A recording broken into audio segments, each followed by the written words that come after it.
Hello வணக்கம் எல்லாரும் எப்படி இருக்கீங்க நல்லா இருக்கீங்களா சாப்பிட்டீங்களா ஓகே இன்றைக்கி நம்ம வீடியோவில் என்ன பார்க்க போகிறோம் அப்படின்னா ஆட்டுக்கால் சூப் நிறைய இடங்களில் ஆட்டுக்கால் சூப் இங்கே கிடைக்கும்னு எழுதி போட்டிருப்பாங்க பார்க்கும்போது நமக்கு சாப்பிடணும்னு ஆசையாக இருக்கும் அந்த அளவுக்கு வெளியே வாங்கி சாப்பிட்றது ஹைஜீனிக் கிடையாது ஸோ நம்ம வீட்டிலேயே ஈஸியாக எப்படி செஞ்சு சாப்பிட்றதுன்றதை பார்க்கலாம் இப்போ பார்த்தீங்கன்னா ஒரு ஆட்டுக்கால் அளவுக்கு நான் வாங்கியிருக்கேன்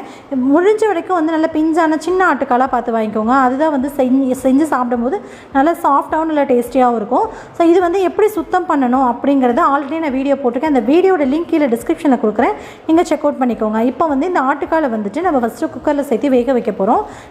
நல்லா வந்து பெரிய ஆட்டுக்கால் அப்படின்னா ரொம்ப நேரம் ஆகும் வேகிறதுக்கு இது சின்ன ஆட்டுக்கால் அப்படின்னா சீக்கிரமாக வெந்துடும் நான் இதில் வந்து ஒரு 3 சொம்பு அளவுக்கு நான் தண்ணி வந்து இதில் சேர்த்துருக்கேன் ஏன்னா இது வந்து நமக்கு சுண்டி வரும்போது நமக்கு கரெக்டாக இருக்கும் அதுக்காக இப்போது இந்த ஆட்டுக்கால் கூட கொஞ்சமாக வந்து மஞ்சள் தூள் ஒரு 1/2 ஸ்பூன் அளவுக்கு சேர்த்துக்கோங்க கொஞ்சமாக உப்பு சேர்த்துக்கோங்க சேர்த்துட்டு இப்போது ஒரு குக்கர் மூடி போட்டு மூடி வச்சுட்டு நல்லா வேகிற வரைக்கும் ஒரு விசில் வச்சுக்கோங்க நல்லா பெரிய ஆட்டுக்காலாக நீங்கள் வாங்கியிருக்கீங்க அப்படின்னா ஒரு 10லேருந்து 15 விசில் அதாவது சொல்லுவாங்க இல்லையா வெள்ளாட்டுக்கால்னு சொல்லுவாங்களே கருப்பு கலரில் இருக்க ஆடு அதனால் லேட் ஆகும் வேகிறதுக்கு இந்த செம்மறி ஆடெல்லாம் வாங்கினீங்க அப்படின்னு ரொம்ப சீக்கிரமாக வெந்துடும் இது வந்து இந்த வெள்ளாட்டுக்கால்னு சொல்லலாம் கருப்பு கலரில் இருக்கும் ஆடு அந்த ஆட்டுக்கால் தான் இது ஸோ இது வேகிறதுக்கு கொஞ்சம் டைம் ஆகும் நான் வந்து ஒரு பக்கம் வச்சுட்டு இன்னொரு பக்கம் வந்து நம்ம மசாலா ரெடி பண்ணிடலாம் ஸோ நம்ம வீட்டில் செஞ்சு சாப்பிட்றது அந்தளவுக்கு ஹைஜீனிக்காக நம்ம செய்வோம் வெளியில் வந்து எந்த அளவுக்கு ஹைஜீனிக்காக இருக்கும்னு தெரியாது ஸோ எதுவுமே முடிஞ்ச வரை வீட்டில் வந்து ட்ரை பண்ணி வீட்டில் செஞ்சு சாப்பிடுங்க ரொம்பவே நல்லது ஓகேவா இப்போ வந்து நல்லெண்ணெய் சேர்த்துருக்கேன் ஒரு பேனில் அதில் வந்து ஒரு 2 ஸ்பூன் அளவுக்கு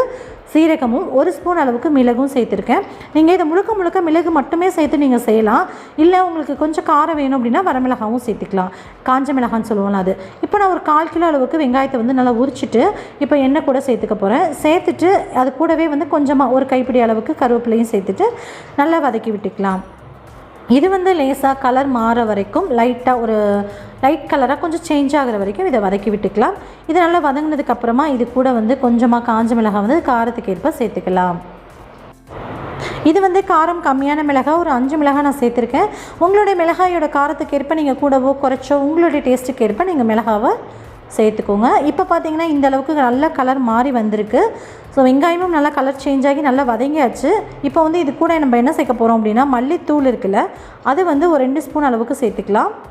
2 ஸ்பூன் அப்படிங்கிறது ஒரு 4 ஸ்பூன் கூட சேர்க்கலாம் ஏன்னா வந்து நமக்கு எந்த அளவுக்கு திக்னஸ் வேணுமோ அதுக்கு தகுந்த மாதிரி மல்லித்தூள் வந்து அட்ஜஸ்ட் பண்ணிக்கோங்க நான் வந்து ஒரு 4 ஸ்பூன் அளவுக்கு மல்லித்தூள் வந்து சேர்த்துருக்கேன் சேர்த்துட்டு இதை நல்லா வந்து அந்த சூட்லேயே அடுப்பை ஆஃப் பண்ணிவிட்டு அந்த சூட்லேயே வந்து மல்லித்தூளை வதக்கி விட்டுக்கலாம் வதங்கினதுக்கப்புறமா இதை வந்து நல்லா ஃபேன் கடியில் வச்சு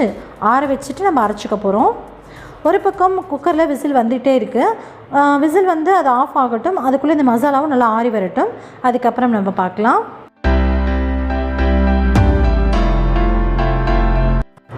இப்போ நம்ம அரைச்ச மசாலா நல்லா ஆறியாச்சு ஒரு மிக்ஸி ஜாரில் மாற்றிட்டு கொஞ்சமாக தண்ணி சேர்த்து இதை நல்லா ஒரு மசாலா ஸ்டேஜுக்கு அரைச்சி எடுத்துகிட்டு வந்துடலாம் ஒரு பக்கம் இதுவுமே வந்து ஃப்ரெஷ்ஷெல்லாம் அடங்கியாச்சு அடங்கினதுக்கப்புறமா குக்கர் ஓப்பன் பண்ணி பார்த்தோன்னா இப்படி தான் இருக்கும் பார்க்குறப்பயே உங்களுக்கு தெரியும் நல்லா தண்ணி மாதிரி இருக்கு இல்லையா ஸோ இதை வந்து திக்காக்கிறதுக்காக தான் நம்ம மசாலா ரெடி பண்ணியிருக்கோம் அந்த மசாலாவை இது கூட சேர்த்துட்டு நல்லா கொதிக்க வச்சுக்க போகிறோம் ஸோ இந்த மசாலாவை நல்லா வந்து இதில் சேர்த்துட்டு அதுக்கப்புறம் குக்கரில் மூடி போட்டு விசில் வச்சுட்டிங்க அப்படின்னா அதில் இருக்க ஆட்டுக்காலும் அந்த நம்ம சேர்த்த மசாலா எல்லாமே சேர்ந்து மறுபடியும் விசில் வரும்போது இன்னும் நல்லா வெந்துடும் நல்ல டேஸ்ட்டும் நல்லாயிருக்கும் கலருக்காக இன்னும் கொஞ்சமாக மஞ்சத்தூள் நான் எக்ஸ்ட்ரா ஆட் பண்ணிக்கிறேன் சேர்த்துட்டு இதை ஒரு தடவை கலந்து விட்டுட்டு நம்ம குக்கரை க்ளோஸ் பண்ணி வேக வச்சிடலாம்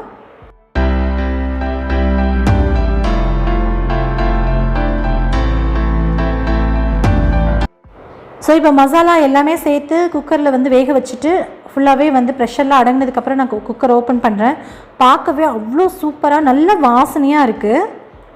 ஸோ வீடே வந்து நல்ல கமகமன்னு அவ்வளோ வாசனையாக இருக்கும் டேஸ்ட்டுமே அவ்வளோ அட்டகாசமாக இருந்துச்சு நம்ம கடையில் வாங்கி குடிக்கிற அந்த ஆட்டுக்காலை விடவே ரொம்ப டேஸ்ட்டு அவ்வளோ அட்டகாசமாக இருந்துச்சு கண்டிப்பாக இதே மெத்தடில் ட்ரை பண்ணி பாருங்கள் நீங்கள் இந்த ஆட்டுக்காலுக்கு பதிலாக ஆட்டு எலும்பு இதெல்லாம் இருக்குல்ல அது மாதிரி கூட நம்ம சேர்த்து சூப் மாதிரி பண்ணி சாப்பிட்லாம் நீங்கள் வெஜிடேரியன் அப்படின்னா நீங்கள் வந்து சைவமாக காலிஃப்ளவர் காய்கறி இது மாதிரிலாம் சேர்த்தும் இதே மாதிரி நீங்கள் ட்ரை பண்ணி நீங்கள் தாராளமாக சாப்பிட்லாம் ரொம்பவே நல்லாயிருக்கும் இதுக்கு பதிலாக நீங்கள் வந்துட்டு வெஜ் நீங்கள் வந்து இந்த ஆட்டுக்காலாம் நீங்கள் சாப்பிட மாட்டீங்க அப்படின்னா மிளகு தக்காளி கீரை இருக்கு இல்லையா அதை கூட சேம் இதே ப்ரொசீஜரில் செஞ்சு சாப்பிட்டிங்கன்னா டேஸ்ட்டு சூப்பராக இருக்கும் கீரை சூப் அப்படின்னு சொல்லுவோம் இல்லையா ஸோ ஓகே ஃப்ரெண்ட்ஸ் அவ்வளோதான் நம்மளுடைய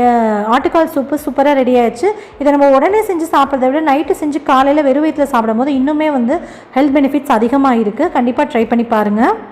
ஓகே ஃப்ரெண்ட்ஸ், உங்களுக்கு இந்த வீடியோ பிடிச்சிருந்துச்சுன்னா இந்த வீடியோக்கு ஒரு லைக் கொடுங்க. மறக்காமல் நம்ம சேனல் கவிஷ் கிச்சனை சப்ஸ்கிரைப் பண்ணிக்கோங்க. கூட வர பெல் ஐக்கானையும் கிளிக் பண்ணிக்கோங்க.